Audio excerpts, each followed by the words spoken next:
पेट में खाना होना चाहिए, उसके पास रोजगार होना चाहिए। और वो कहते हैं कि बड़े लोग इन सड़कों पे चले, इन हवाई जहाजों पे चढ़े, और जो आम आदमी है भूखा रहे और चमकती हुई गाड़ियों को देखता रहे। सपनों की बात होती है। हम कहते हैं कि हिंदुस्तान का सबसे गरीब सबसे बड़ा सपना उसको दिखना चाहिए, चाहे वो मजदूर हो, चाहे वो छोटा सा मजदूर हो। हम कहते हैं कि उसे हवाई जहाज को देखना चाहिए और उसे कहना चाहिए कि भाई एक दिन मेरा बेटा उस जहाज को चला सके। यह हमारी सोच है। और उनकी सोच है कि मजदूर जमीन पे काम करे, पेट में खाना ना हो, रोजगार ना हो, जरूर वो सड़क बनाए, मगर ऊपर की ओर देखे और कहे भैया मेरा बच्चा उस जहाज में कभी नहीं जा सकता। हम ऐसा हिंदुस्तान नहीं चाहते हैं। हम चाहते हैं कि गरीब से गरीब बड़ा से बड़ा सपना देख पाए। ये जो महिलाएं यहां आई है, हम चाहते हैं कि आप अपने बच्चों के लिए सबसे बड़ा सपना, दुनिया का सबसे बड़ा सपना देख पाए। नहीं तो हमारे लिए राजनीति में कोई रुचि नहीं है। इसलिए मैं यहां खड़ा हूं। और क्योंकि मैं इस बात को मानता हूं कि यहां जो लोग आए हैं, जो गरीब हैं, ये जो महिलाएं हैं, मैं इस बात को मानता हूं कि आप इस देश की शक्ति हो। अगर ये देश आगे जाएगा तो आपके सपनों के बल पे जाएगा। और अगर हमने आपको सपने नहीं देखने दिए तो ये देश आगे जा ही नहीं सकता। सीधी बात है। वो कहते हैं चुने हुए लोगों को सपना देखना चाहिए। 500 लोग हो, 1000 लोग हो, वो हिंदुस्तान को चलाएं, बाकी लोग भूखे रहे।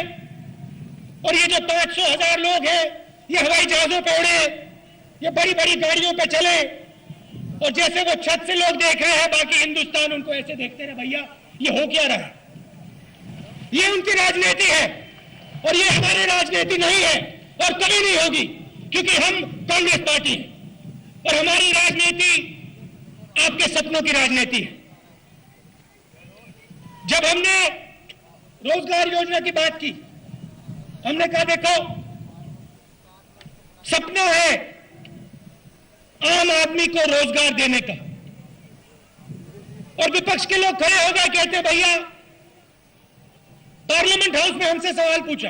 मैं पार्लियामेंट हाउस में बैठा था, वहां पे भाषण चल रहा था और उनके नेता ने कहा कि भैया पैसा कहां से आएगा? पैसा नहीं है इस योजना के लिए।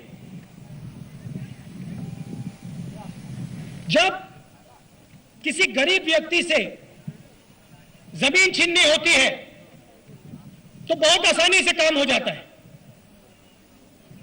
मगर जब गरीब को रोजगार देने की बात आती है तो फिर विपक्ष के लोग पूछते हैं भैया पैसा कहां से आएगा? हमने दिखा दिया कहां से आएगा और लाखों लोगों को रोजगार दिखा के दे दिया। पिछली मीटिंग में सवाल उठा, गिरिजा व्यास जी ने भाषण में कहा कि एक नारा हुआ करता था, नारा था आधी रोटी खाएंगे कांग्रेस पार्टी को लाएंगे। याद है आपको? नारा चलता था पहले। अब कांग्रेस पार्टी ने इस नारे को बदल दिया, फूड सिक्योरिटी बिल लाए, अब ये नारा बदल गया। आपको मालूम होना चाहिए, पेट भर के रोटी खाएंगे कांग्रेस पार्टी को लाएंगे। और इससे पहले विपक्ष ने क्या कहा? भैया वही सवाल, पैसा कहां से आएगा? जब हमारे लोग भोजन की बात करते हैं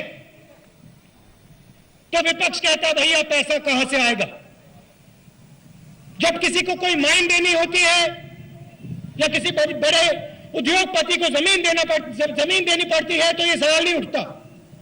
तो फिर वो कहते हैं भैया ये लीजिए जमीन।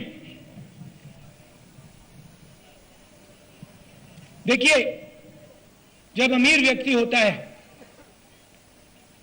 जब उससे जमीन लेनी होती है तो क्या होता है, कोई उसके पास जाता है, उससे कहता है भैया आपकी जमीन की कीमत क्या है, और वो कहता है भैया मेरी जमीन की कीमत ये है, और फिर दूसरा व्यक्ति उसको पैसे देता है और जमीन लेता है। सही बात है, सही बात है ना। अब जमीनी अधिग्रहण बिल से पहले हिंदुस्तान में कहीं भी सरकार किसी भी कारण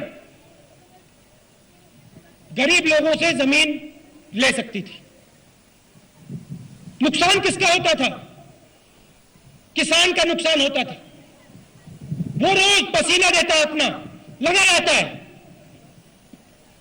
और एक दिन कोई उसके पास आता है, कहता है भैया यहां पे आपसे जमीन ली जा रही है। ये बात हमने बदली है।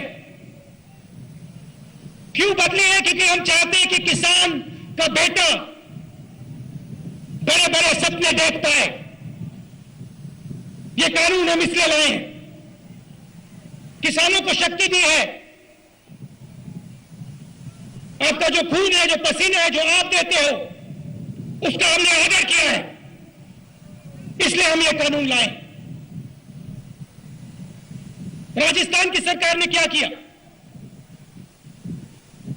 गरीबी का सबसे बड़ा कारण, यहां पर कोई जानता है गरीबी का सबसे बड़ा कारण? बताइए, नाम क्या है आपका? बताइए भैया क्या कारण है? बीमारी, बेरोजगारी नहीं, बीमारी। और यहां जो मजदूर होंगे वो आपको बताएंगे कि मजदूर 2 दिन काम करता है और फिर बीमार हो जाता है, और फिर वो दवाई खाता है। जो पिछले 2-3 दिनों में उसको पैसा मिला वो दवाइयों में चला जाता है, और पूरी जिंदगी वो ऐसे करता है। 2 दिन काम करता है, 2 दिन दवाई खाता है, 2 दिन काम करता है, 2 दिन दवाई खाता है। और यहां गहलोत जी बैठे हैं। आज राजस्थान में उस मजदूर को मुफ्त से दवाई दी जाती है। और ये सिर्फ यहां नहीं है, ये आस्ते आस्ते पूरे हिंदुस्तान में होगा, आप देखना। तो हम चाहते हैं कि गरीब व्यक्ति खड़े हो, बड़े बड़े सपने देखें, और इसीलिए यहां हमने सिंचाई का काम किया है। पहले 1 फसल होती थी, अब 2 या 3 फसलें होंगी।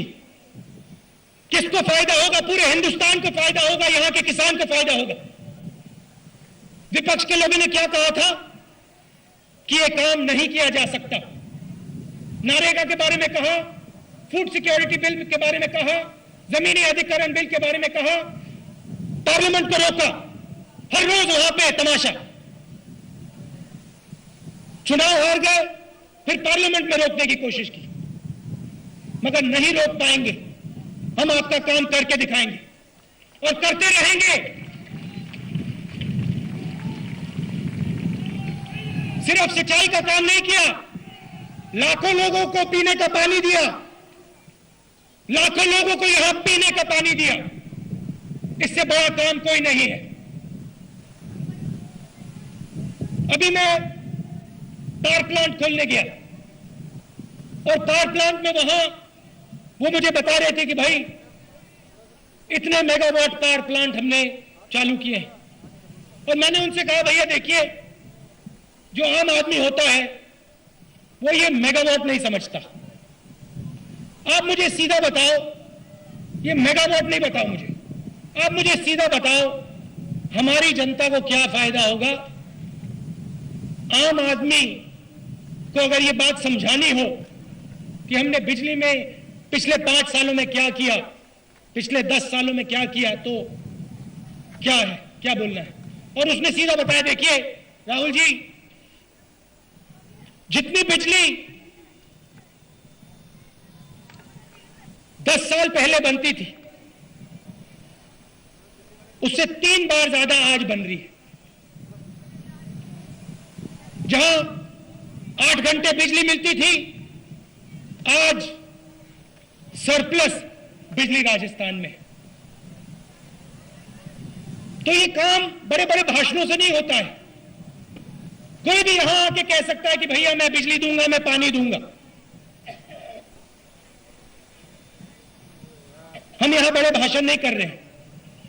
जो भी हमने आपको कहा है, चाहे वो नरेगा की बात की, भोजन के अधिकार की बात की, सिंचाई की बात की, बिजली की बात की, हमने करके दिखाया है। यह फर्क है हम में और उनमें। आप यहां दूर दूर से आए। मैं आपको सिर्फ अंत में एक बात बोलना चाहता हूं कि देखिए, यह युवाओं का देश है और इस देश में ज्यादा से ज्यादा युवा गरीब हैं। उनके पास बहुत सपने हैं। कोई रोजगार चाहता है, कोई रेल चलाना चाहता है, कोई पायलट बनना चाहता है, कोई बिजनेस चालू करना चाहता है। अगर सरकार उनका हाथ नहीं पकड़ेगी, उनको भोजन का अधिकार नहीं देगी, रोजगार का अधिकार नहीं देगी, ये सपने पूरे नहीं होंगे। हम इस काम को पूरा करना चाहते हैं। जब हम 21वीं सदी की बात करते हैं, 21वीं सदी का मतलब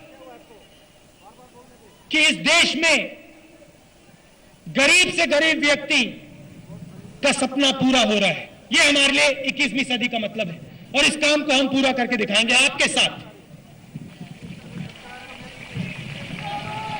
और कैसे करके दिखाएंगे? आपको अधिकार देके। आजकल क्या होता है, सरकारें चलती है, दिल्ली से चलती है, जयपुर से चलती है। भविष्य में हम चाहते हैं कि आप लोग गवर्नेंस में शामिल हो, कि सरकार चले, पंचायत के लेवल पे चले, गांव के लेवल पे चले, और जो आपको गांव में करना है, जो आपको कस्बों में करना है, वो काम आप करें। इसलिए हम पंचायती राज लाएं कि आप सब अपने भविष्य को तय करो। आप सब हिंदुस्तान को आगे बढ़ाओ, क्योंकि ये काम सिर्फ आप कर सकते हो। ये जो महिलाएं बैठी हैं, जो युवा बैठे हैं, इस काम को आपको करना है और हम ये काम आपके साथ करने वाले हैं। आप दूर दूर से आए, इसके लिए बहुत बहुत धन्यवाद। गर्मी में आप बैठे, आपको कष्ट हुआ, इसके लिए भी मैं बहुत आभारी हूं। धन्यवाद। जय हिंद।